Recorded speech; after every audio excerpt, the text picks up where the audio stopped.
reparem, olhem as minhas participações ao final de 2022, início de 2023, na Jovem Pan, onde, na época, os meus companheiros de bancada diziam, agora caberá ao Congresso.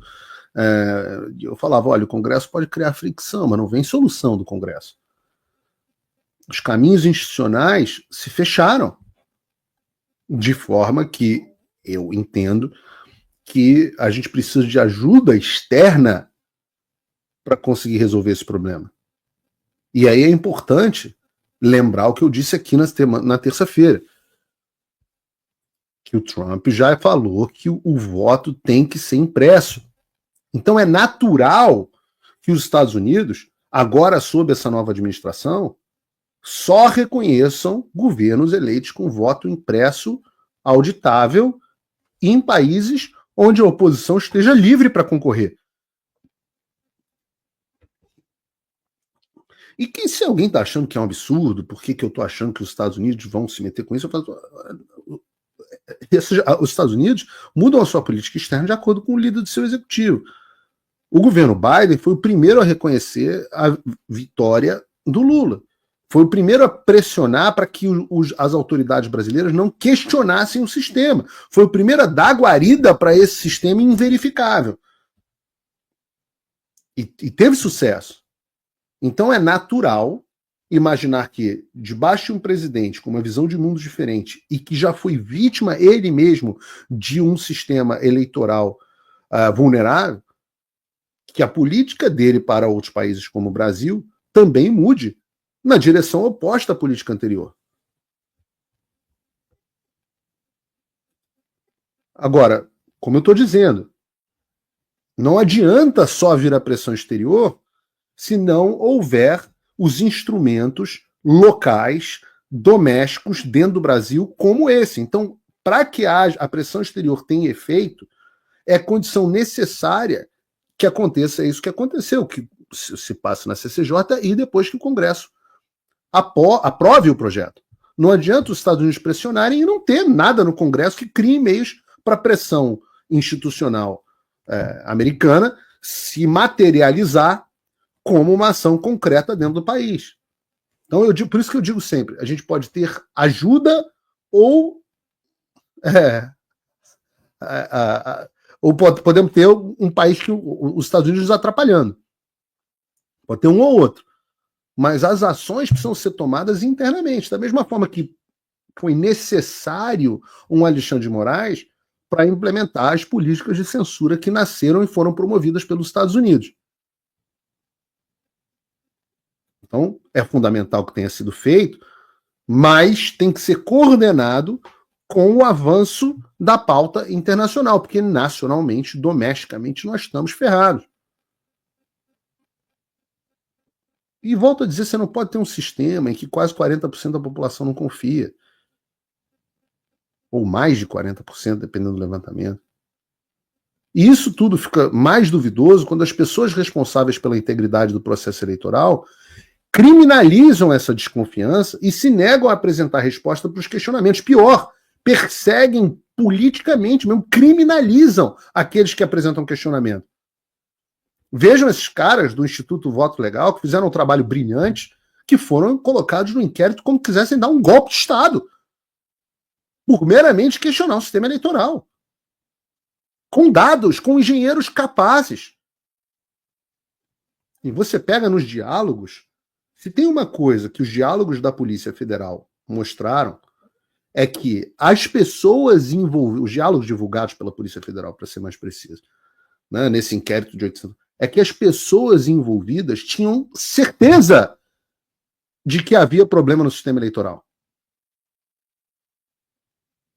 E você pode me dizer no chat, eu quero saber de vocês aqui, porque eu acompanho.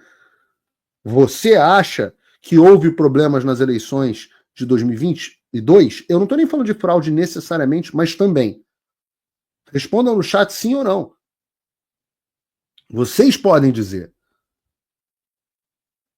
Porque eu, Paulo, digo o seguinte, não é nem mais uma questão de opinião o nosso sistema eleitoral ter falhas, é um fato. O pior de tudo é que as falhas são inverificáveis. Veja, você não precisa ser um gênio. Tá? Você não precisa ser um gênio.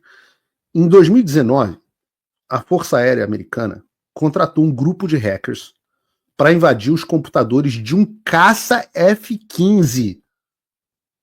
E eles esperavam provar a tese de que o sistema de um caça F-15 era absolutamente impossível de ser invadido e de você comprometer funções críticas. Resultado: em menos de 48 horas, os hackers apareceram com uma lista de dezenas de vulnerabilidades que eles conseguiram acessar. Algumas, várias, até a Força Aérea Americana desconhecia. Então você vem essa conversa de que é impossível, e não dá para dizer que o caça estava, o F-15 não estava conectado no Wi-Fi da sua vizinha, com acesso à internet. E, pô, vocês não viram o Independence Day? Pô, lembra do Independence Day, o filme lá, o personagem do... Meu Deus, como é o nome daquele cara, daquele ator?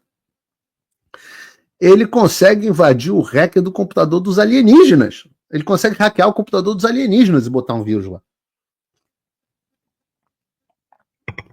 Se os alienígenas, com aquela tecnologia super avançada, tivessem consultado os técnicos do TSE, nada disso seria problema. Não é o personagem do Will Smith, não. É o do Jeff Goldblum, como disse aqui o Michael. Isso mesmo. Goldblum. Jeff Goldblum.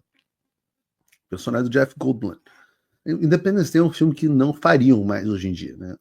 Os americanos sendo heróis, salvando o mundo, né, no dia da independência. Hoje, Hollywood, se tivesse feito um filme de Independence Day, provavelmente ia botar os aliens como vítimas e os americanos invadindo, destruindo e tal. Ah, não, peraí, existe esse filme que é Avatar.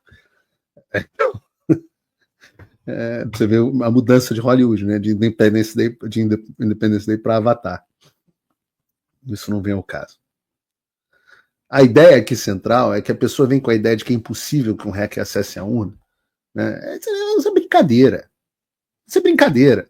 Um caça de dezenas de milhões de dólares, talvez uma centena de milhões de dólares, o Brasil só teria tecnologia para isso em, sei lá, 200 anos.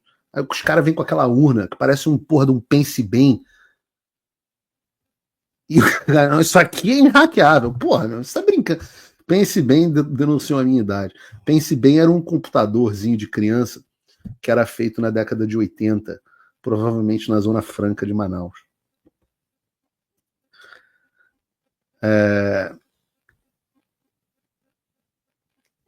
Vocês sabem que é o inquérito, que estavam as 3 páginas que estavam na mesa do Bolsonaro, que ele pede para vazar? Fala para a Polícia Federal vazar, que a Polícia Federal vaza tudo, mas ela não vaza as 3 páginas do inquérito.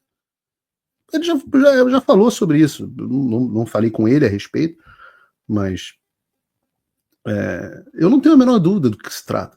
Se trata daquele inquérito que eu acho que foi aberto pela Carmen Lúcia, se eu não me engano, que apurou lá o hacker que roubou a senha de não sei quantas pessoas do TSE, que ficou não sei quantos dias lá dentro do sistema, com acesso da senha do presidente, que hackeou a porra toda lá dentro, e que depois os logs do que o cara fez lá dentro foram apagados. É isso que o presidente Bolsonaro está pedindo para a Polícia Federal vazar, eu tenho certeza. Então não é nem dúvida de ser, e que foi tratado como depois como sigilo, esconde. Como é que alguém pode acreditar num troço desse? E é por isso que quando você pega... é claro que o que mais aumenta o grau de suspeita do nosso sistema é o fato das pessoas quererem esconder tanto. Porque se houvesse transparência, se o inquérito tivesse aberto, se o PL... Eu sempre falo o seguinte, né? Há uma certa burrice. Se o PL... Se o Alexandre, por exemplo, tivesse aberto, quando o PL entrou com aquele pedido dele lá, o Alexandre falou, não, vou abrir uma sindicância. Aí enrola. Faz que nem fizeram com a Adélio. Finge que investigaram depois de uma conclusão de que não aconteceu nada. Mas não. A arrogância é tão grande e a ânsia de esconder é tão grande que a consequência disso é uma desconfiança completa.